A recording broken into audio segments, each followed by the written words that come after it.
The incumbent NDP government went toe-to-toe with the BC Conservatives on Saturday's election. Now, it appears the BC Conservatives have 45 seats compared to the NDP's 46, and the Greens have 2. But even now, the results of the election have not been finalized and aren't expected to be completed till Saturday, a week from Election Day. Why? Partly due to 2 ridings currently going to the NDP that were decided by less than 100 votes. Elections BC will be issuing a recount in both those cases. But also because of 49,000 mail-in and absentee ballots that have yet to be verified. We'll get into all that and what happens next, like whether the Conservatives have a chance of striking a deal with the Greens to form government, with BC Conservative Executive Director and Campaign Manager Angelo Isidorou. I'm Rachel Parker, and you're watching The Rachel Parker Show.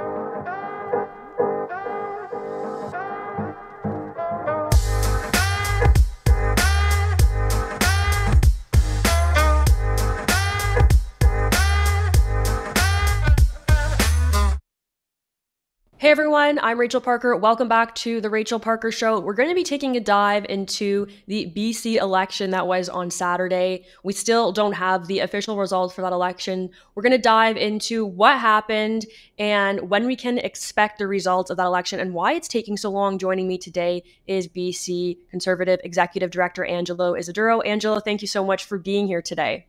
Thank you for having me. So I just want to get started on BC Conservatives. You've been a part of the party for a little while now.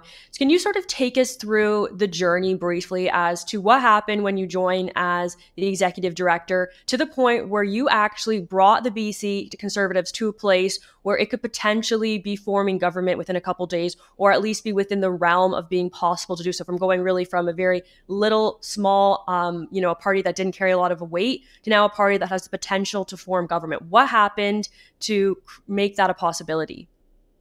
So it all really started with the BC Liberal leadership race back in 2020. My friend Aaron Gunn was running in that BC Liberal leadership race. The BC Liberals historically have been seen as a coalition between Conservatives and Liberals, even though it has the Liberal name. So Aaron ran for the leadership and was disqualified a week into it by the powers that be, who disagreed with his brand of conservatism. And I was part of that campaign. I was helping manage him. And since then, basically, even on the night he was disqualified, we sat down and said, look, there's a huge vacuum here. And this party has made a massive mistake in not recognizing that there are people in this province who are really hungry for change and really hungry for something different, not just NDP light. So from there, we looked at our options and we found the BC Conservative Party, which, as you note, has sort of been this nothing burger party. It's actually the oldest party in BC. It actually governed BC in the 20s. But since then, it's basically been, a very small party, got 2% in the last election. So yeah, in 2022, we took over the party and rebranded it and cleaned it up and professionalized it as best we could. But really, the big puzzle piece that was missing was an MLA leader. And, in the same year, I met John Rustad, who was also kicked out of the BC Liberal Party. I would say that kicking him out is a lot more severe, given that he was an MLA for 20 years, former cabinet minister, and they kicked him out over a retweet. So he ended up becoming our leader. And from there, it just snowballed. From there, we had floor crossings, we had momentum, we had air war that we were winning. We got official party status in the legislature, which allowed us to ask questions every day. So, for the first time in some time, we got to actually see what an actual opposition is like to the NDP, not just a feckless opposition. And it just kept snowballing. It's a team effort, right? It started off with going to, meet and greets with 10 people, and then 20, and then 30, and then, 2,000 people last week. So it's been a long 3-year journey, but it's all led up to this. Would you characterize some of the success of the BC Conservatives as the fact that the province is just so hungry for change? Or would you consider John Rustad to be a really charismatic leader that's able to bring out these big crowds? I think it's a bit of both, right? I think there is a hunger for change, and I think he was the conduit for change, right? You needed a leader who could articulate a common sense vision, who could be straight up and honest, who could be authentic, because I think when we talk about change, it's about what type of change. And I think a lot of people were looking for a type of leadership that was very authentic and just straight up. And that's what John is. He's entirely authentic. Who he is privately is who he is publicly. So I think people really wanted to see that from their leaders, particularly when you had David Eby, who was just so vapid and shallow that he contrasted that. But the hunger for change was there, and people wanted a big change, not an incremental, mushy middle change. They wanted a clear, stark binary, and I think that's what's given us so much success. So on Saturday, you guys go into E-Day. I know all of us across Canada we've all been watching that polling really closely, and we knew there was a real chance that the BC Conservatives would be able to form government, which is very impressive on its own. When you went into Saturday's election, was there any part of you guys that were aware that it might be days before you knew the results of the election? Yeah. My understanding always was that the mail-in ballots and the absentee ballots would take some time to count. I didn't realize it would be a week. But the way the new election system in BC works is if you live in a particular riding, you don't have to actually vote in that riding anymore. Like if you're working in another riding or you're traveling, you're in a different part of the province, you can walk into any polling station and vote at that polling station for your riding, which on one hand makes it super convenient to vote. On the other hand, creates a pretty significant logistical issue where now in an election that is this close, literally one of the ridings we're behind by 20 votes. In an election this close, we have to look at every single vote as they come in to make a determination on who actually won. For sure. There was obviously going to be a bit of a delay given that two of the ridings currently in which the NDP are leading in were decided by less than 100 votes. In those cases, there's an automatic recount when a riding is decided by less than 100 votes. It's the same here in Alberta. That being said, I know that elections BC also needs to ratify the votes from mail-in ballots and absentee ballots, as you said, about 49,000 votes, which is causing part of the delay. We have a similar system here in Alberta where people can vote anywhere on election day, even if they're not in their home riding. And then those results are counted by counting machines, electronic counting machines, and tallied. And then they're eventually counted on election day. It caused quite a lag here for us on election night by a few hours. However, not as bad as what we're seeing in BC right now. We did still know the results of our election in 2023 on election night. We didn't have to wait a week. I think it's becoming a bit of a phenomenon in North America where voters are having to wait significantly longer for the results of their election. In some cases, whether that's hours, but in many cases, it's coming into a situation where it's days or weeks to know the results of an election. Do you think that this is appropriate? Is this something that voters in BC are okay with, or is this a problem? Well, it's not fun. I mean, to your point, the new system counts votes quicker. Like we knew within an hour and a half, I think an hour and a half or 2 hours, 90% of the votes were in, right? So it counts votes very quickly. But I think there are definitely some holes in how much it lags to actually process the mail-in votes and the absentee ballots. So, I think it definitely creates chaos for voters and for BC residents, because if you ask someone who's politically inclined right now who is going to be the next government, they don't know. Right. So I think a week is a long time in politics, and it's sort of it puts us in an awkward position where we do interviews and we don't necessarily know what to say in terms of are we preparing a cabinet? Are we not preparing a cabinet? It definitely complicates things. After the last US election, I remember going into the States, Donald Trump had just lost, and I was asking Americans, what do you think happened? Do you think that there was cheating in the election? And not every American thought that, but what basically everyone said to me was, even if there wasn't outright cheating, Donald Trump had to contend with such strong media bias throughout the entire campaign that in and of itself was a very unfair election. He was running against the entire media party. And whether we like it or not, there are still the media in Canada and the States does still hold a lot of influence. I wanted to talk a little bit about John Rustad and the BC Conservatives' experience with media. We have a clip of him. This was after Election Day on CBC News. Let's take a look at this and just look at how the host is treating him. Take a look at this. I mean, drugs and crime and Soji are two ways to scare people, basically. Well, I wouldn't say that necessarily, but parents are very concerned about their kids. They're concerned about their own safety. And sure, but is there anything to it? But I don't want to get into it because we do every time, but really, is there anything to fear from Soji? Really? Well, you know, when your 6-year-old boy, his grandson, comes home and sitting at the dinner table and saying, you know, Grandpa, is it okay that I'm a boy? At 6 years old, should they really be asking those questions? Why not? Why wouldn't they ask a question? Well, that's a question I think that the electorate looks at and says, you know, they don't find that acceptable. When you look at also, quite frankly, the pornography that is in our schools. There is no pornography involved in the SOGI program. There is no pornography in the SOGI program. And I don't want to go through this again because we go through it every time. But let's also talk about the crime and drug factor, too, because you're in Richmond warning them against what you are calling drug dens. There are no supervised consumption sites in Richmond. So, first of all, let's actually show the books that are being made available in our schools on your television show, and to see what kind of ratings you get with that. That are being made available in our schools. That are being made available in our schools. They're not part of a curriculum. They came from the SOGI initiative, which is not a curriculum. It is a philosophy that has been brought in schools. But when it comes to, you know, what's going on in Richmond, there is housing units that have been put in where drug consumption is being allowed. There was safe injection sites which were proposed to come into Richmond that we said, no, we will not allow that to happen.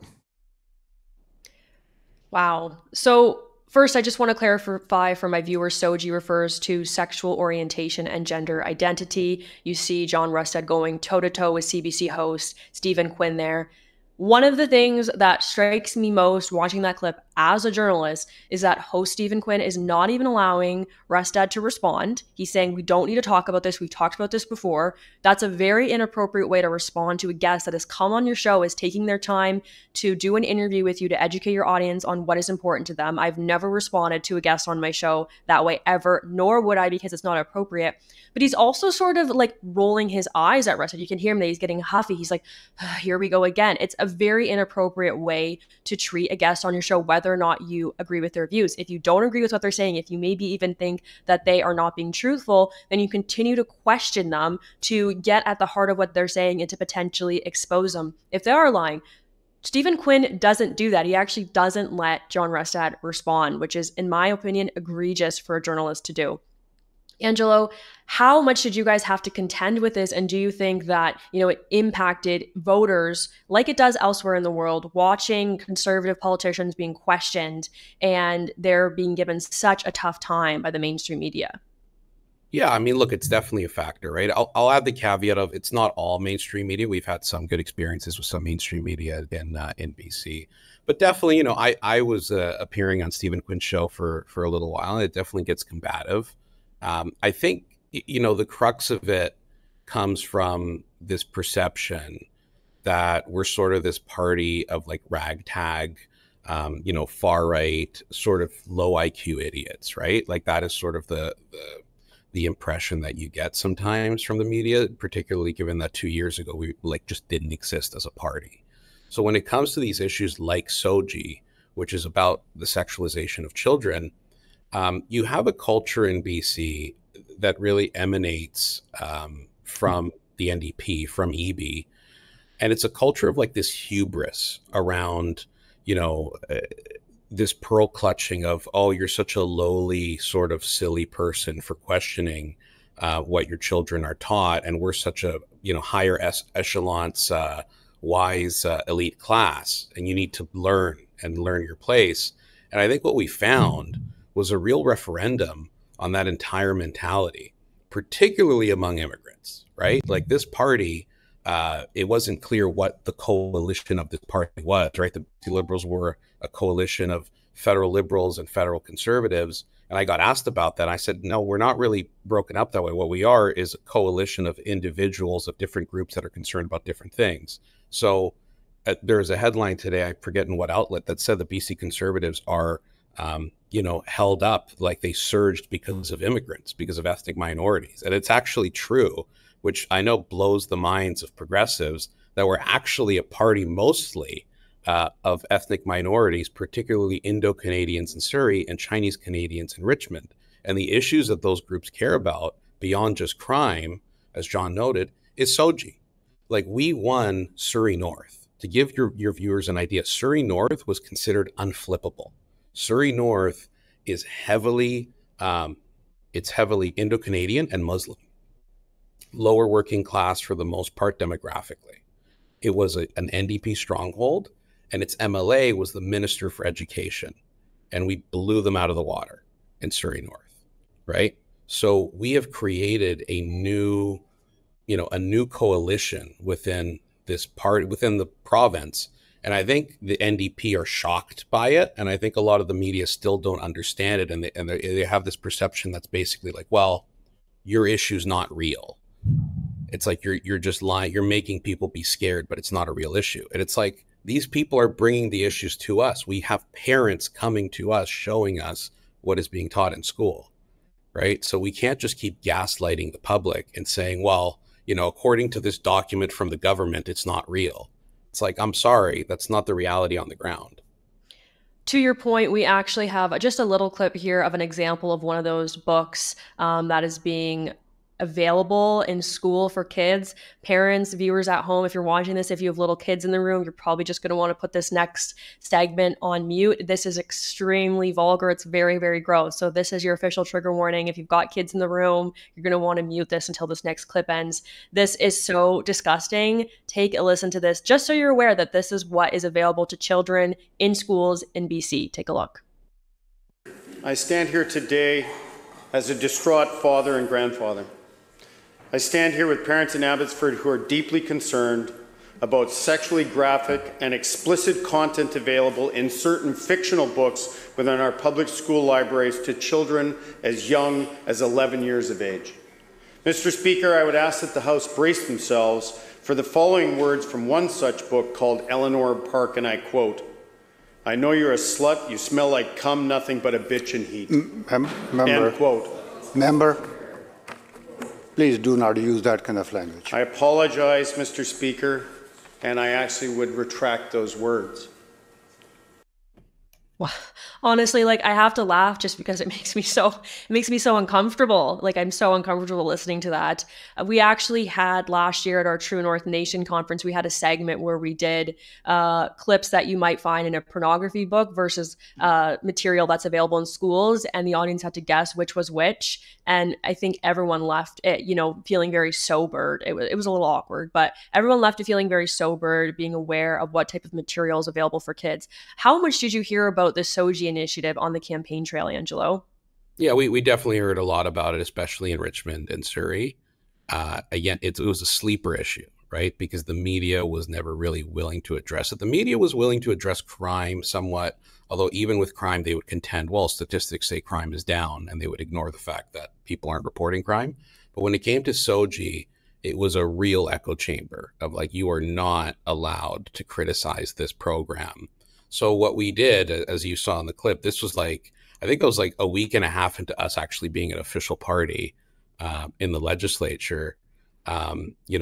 Bruce got this book from our team, and we thought, if you can't read this in the legislature and you have to retract the comments, why is it allowed in schools, right? It's the same with the media. Like, should we go onto these shows and read out this book?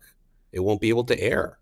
So why is your kid able to consume it, right? I think there's this perception that when we talk about these books and these programs, people look at us like, oh, the evangelical conservatives from the early 2000s that want to ban Harry Potter. And it's like, that's not what this is. Nor are we saying that we should ban sex ed. That's not what this is. What this is that it's gone too far. It has gone too graphic. And I think that many parents, although they would never say it publicly because they would be shunned by, the zeitgeist, when they're behind the curtain voting or when they're around their kitchen table, all concede that this stuff is a little crazy. Yeah, I would fall into the evangelical Christian community in which I was allowed to read Harry Potter, and that was considered very controversial with some of the people I grew up with. To your earlier point about, winning Surrey North and appealing to some of those ethnic communities, I think we're starting to see that across Canada, and I think the mainstream media doesn't really know how to take it. I think the ruling class isn't really sure what to make of it. I think the A Million March is a really good example of that. You know, it was organized by Muslims, but Christians and other religious groups that care about what goes into their children's minds and want to be the primary caretakers of their children all join together on that. I know it's something that's very prominent in Alberta right now with different ethnic groups and certainly different religious groups supporting the Conservatives in ways that I don't think the NDP necessarily expected. So it'll be interesting to see how that plays out over the next few years. I wanted to touch about what comes next. So I know that BC Conservative leader John Russet has said he's open to working with the Greens to potentially form government. How likely do you think it is that the Greens would be willing to work with you guys? Yeah, it's hard to say at this point because of the ballot issue, right? Like, we're looking to figure out whether we can work with the Greens at the same time as we're looking to figure out, well, what's the final vote count? Because we don't know. It's entirely possible that, you know, these mail-in ballots come back in and we actually win and form government. But it's also entirely possible that they come in and maybe they're not good for us and we actually go down in seats, to which point the 2 extra seats from the Greens is a moot point. So we're sort of in a holding pattern for the next week until we see what the actual results are. If the results of the mail-in ballots don't go your way and you guys are not able to form government, would it be a situation where you might potentially keep trying to chip at maybe the Greens or even at NDPs to see if they would be willing to switch to your party and eventually, you know, you guys would be able to be in a position to form government? Well, you know, I think one of the interesting things about our party is that it has been built by partially our ability to get people to join us, right? I mean, we had a former NDP MLA run for us. We had former Greens run for us. We had former Liberals run for us. And we had former BC Liberal MLAs actually cross the floor to us. So I think we do have an ability to reach out to people and say, look, we don't agree on 100% of things. Do we agree on 80% of things? And what are those things? Do we agree on the core issues? And I think it's about figuring out where your line is, right? I mean, we want to get rid of the carbon tax. There's no debate around that. So I think if we're in a situation where the Greens, you know, are fighting to keep it, that's obviously somewhat untenable. But then there are other issues that are important to the Greens that I think we can work with around renewable energy. You know, there's a few different issues that we can work on. I think most of all, the Greens obviously are going to be very impactful no matter what happens. So they want to have some level of prominence. And I think we're open to it. Same with the NDP MLAs. I mean, who knows, right? I think what it does come down to is just what the final numbers are. And then from there, we can make a determination. If we do have the misfortune of, you know, another term, however long it may be, of an NDP minority, we will basically work at every opportunity to topple that government. The British Columbians cannot afford another 4 years of the NDP. I think they said that very loudly and clearly, and we will basically work to ensure that we are back at the polls soon. Angelo, you've been so generous with your time this morning. I just have one question for you, changing directions a little bit. This has been interesting to watch, knowing you personally, because I feel like it's such a massive success story. For my viewers who aren't familiar with you, you were actually sort of infamously canceled back in 2017 when you stood outside the Vancouver Trump Hotel with a Make America Great Again hat on. And you were really invasive that you were canceled in the years to follow. And so I know that you were treated very viciously by the mainstream media over in BC. And I feel like this is just a really strong success story for you, you know, from being canceled to having this amazing comeback. You're leading the BC Conservatives. They've had such an amazing comeback, such an amazing story. How does it feel personally for you? Oh, it feels incredible, right? It feels incredible. It feels incredibly validating to know that you're part of a movement where it's not just you, or it's not just the people in the room. To watch the votes come in and see that, you know, 900,000 people, you know, are with you and are with your policies and are with your platform that you built. And it feels incredible, right? And for those watching or listening across the country, you know, you can make a difference. And I know it's very difficult. And I know that it's an ugly business. Politics is an ugly business. We say bad people get attracted to politics. But that's because good people don't, right? Good people don't get involved. So we allow these bad people to run our society. But good people don't want to stay in politics because of how vicious and nasty it is. And cancel culture has really been a big theme in this election. I mean, they've come after me, they've come after my colleagues, our candidates, obviously. And what you have to remember is that there is noise and then there is the reality of what people are feeling. And often, you know, these attacks on you individually or someone you're with are not organic, they're manufactured, and they don't actually reflect the reality of what people are feeling in relation to the cost of living, in relation to crime, in relation to drugs, in relation to mental illness.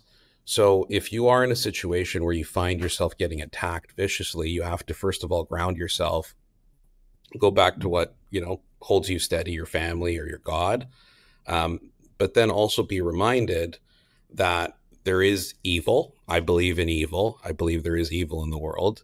And I think you have to recognize that we are in a bit of a battle for the soul of our society, right? And I think it's important that you participate. I think too many of us are checking out of politics. And my hope, and John's hope really for this election, was that it wakes people up to the fact that, yes, you can do change. Yes, you can bring change. 1 in 2 youth want to leave our province, right?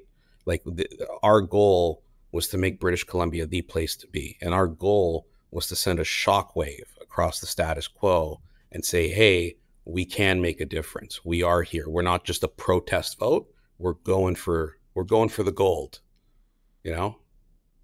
Very, very well said. Well, we'll be watching those results closely when they come in on Saturday. But honestly, either way, congratulations are in order. What a massive success for you personally and for the entire party. So congratulations. And thank you for being here today and for all your time.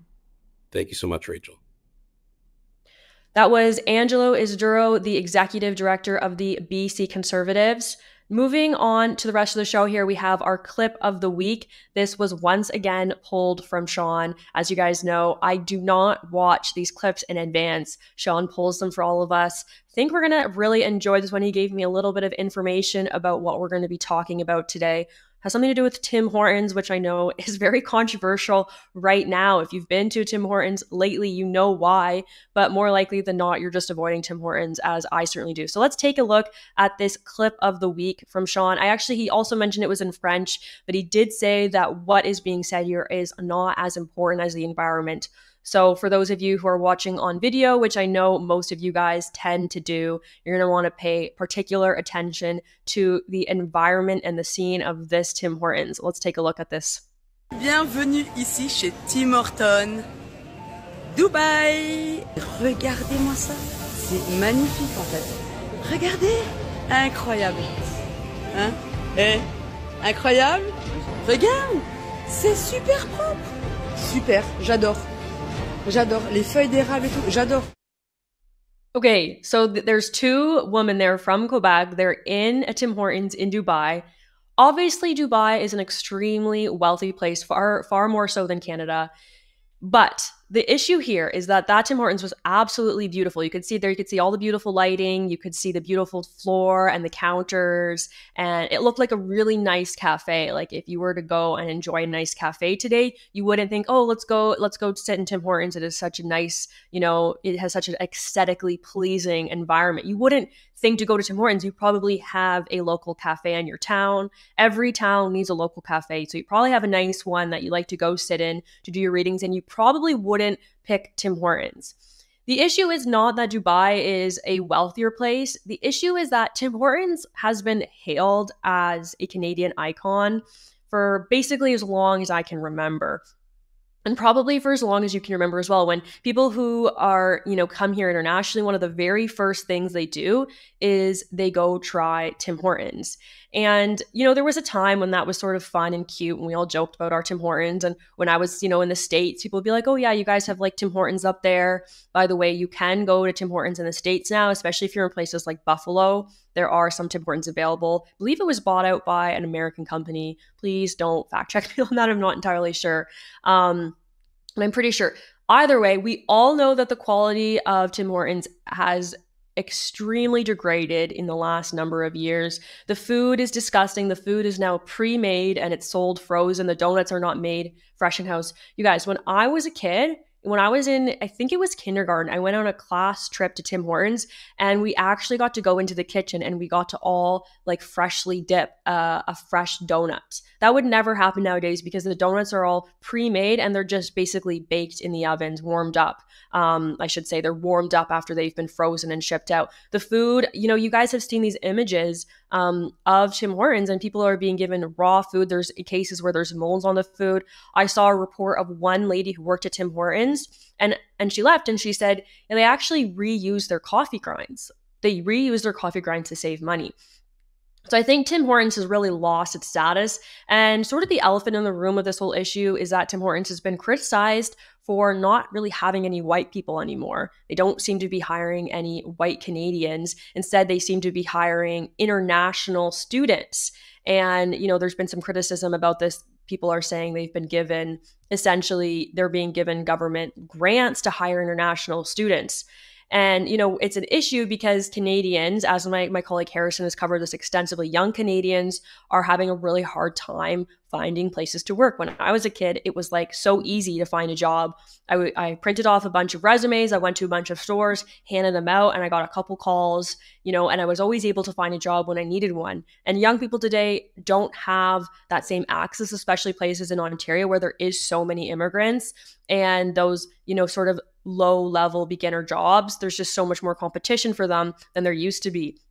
And so Tim Hortons has naturally come under some criticism for this because people are saying, are they only hiring international students nowadays? And what's the reason for this? Are they still hiring any Canadians? And so at the same time, we're seeing the quality really go down in Tim Hortons. They're just cheapening out on the products. They're cheapening out on the food that they're serving you. And I think they really lost some of the hallmark of what made Tim Hortons so special. I think it is really too bad because it is something to be proud of that they were considered a Canadian icon and that they were so beloved across Canada. And now Canadians are choosing to get their coffee like at McDonald's or Starbucks because Tim Hortons the quality simply isn't there anymore. I think that they could definitely change the direction. I think they should spend a little more money on the food and the quality of their products that they're serving Canadians. But at this rate, I don't really want to be known. I don't want Canada to be known as a place that is known for Tim Hortons. And even in the structure of the Tim Hortons, we see this time and time again, like McDonald's. Do you remember when you were a kid and you used to go to McDonald's and they had the big playground there? They had the slides and the ball pit and the whole thing. They hardly ever have those anymore. They've completely redone McDonald's. They've gotten rid of all of those fun aspects that made it so great to go there as a kid, and they've made it really bland and simple. There's probably some criticism of modern architecturalism in there for you, just because so many of these buildings, they're being demolished and they're being created to look really bland, and there's nothing special or unique or creative about them anymore. And we're seeing that all over the place with, whether it be Starbucks or McDonald's or Tim Hortons. But at least at Starbucks and McDonald's, you can get a good cup of coffee. And I don't think the same can be said for Tim Hortons anymore. So Tim Hortons, I think you have a lot to improve on. All right, everyone. And finally, I wanted to respond to some of your comments from last week. So let's take a look at these. Okay, this was a response from an ex-user. Rocky Mountain Dude said, "Good to see you embracing the rural lifestyle, but if you get an electric vehicle, your Alberta residency needs to be revoked. EVs are for NDP voters. You have a big decision to make here. Don't disappoint your fans." I have been seeing such strong responses about my thoughts about maybe getting a Cybertruck one day. You guys really think it's a bad idea. Listen, I think we can sort of acknowledge that EVs writ large are, not the best. They're not the best thing. We don't like that they're being pushed on us. However, I think if you're watching the show, I think I can feel fairly confident in saying that you're probably a fellow conservative, not necessarily a big C conservative, but at least you have conservative lowercase C values. And I think that you should allow me, the freedom to make this decision. I'm not making this decision or even considering getting a Cybertruck because I'm concerned about using gas. No problems with using gasoline in our massive truck that we have now. I just like the look of the Cybertruck. I think it could be a fun vehicle to drive around in. And And I want to support Elon Musk. I want to support Elon Musk more than I potentially want to support a company like Toyota with all of its woke initiatives pushing gender ideology and paying for those surgeries in some cases for employees and their families. So, I think at this point, when I look at getting an next vehicle, I'm still sort of leaning towards a Toyota Tacoma because I think it's probably a more reliable vehicle for the Alberta winter. That being said, I think given my reasoning for why I would be getting, potentially even considering getting an EV, if you understand the reasoning behind it, I think you should allow me the freedom as a fellow conservative to make that decision for myself. So that is my request to the audience. But I will continue to keep you updated on where I land with that decision. And I am actually still interested in having potentially an expert come on the show and to talk, just because even in my comments, they're still very split with some of you saying, you cannot get an EV here in Alberta. It will be disaster. And others of you saying, honestly, it'll be totally fine. I live in Calgary. I drive a Tesla. It's not an issue. So still sort of weighing that decision, but just due to the sort of reliability of Toyota, which I do have a Toyota currently, it's just a smaller vehicle. I am sort of still kind of leaning towards a Tacoma. I also think it's like the perfect woman truck because it's like a smaller truck. No offense to any of you men out there who drive Tacomas, but it is like the perfect lady truck because it's just a little smaller, a little more compact, just a bit, sexier. So, and then I have one more comment here. This is from user Luke7180. He says, "Don't be fooled. Liberal MPs are not tired of the carbon tax. They're trying to save their political career. Too little, too late." I couldn't have said it better myself. Last week, we covered some of the Liberal MPs who are putting pressure on the Prime Minister to axe the carbon tax. You're right. They don't care about all of you at home. They've made that clear enough. They are really just trying to save their seats. And I think that it is too little, too late at this point. I think I said that last week exactly. But yes, I would agree that they are not going to be successful in that endeavor. All right, everyone, that's all I have time for today. I'll be back tomorrow with some coverage of the American election. Just my favorite stuff to dive into right now. American politics is so fascinating. There's always so much going on and there's so much to talk about. So I will be back with that on Wednesday. I hope that you guys have a great rest of your week. God bless.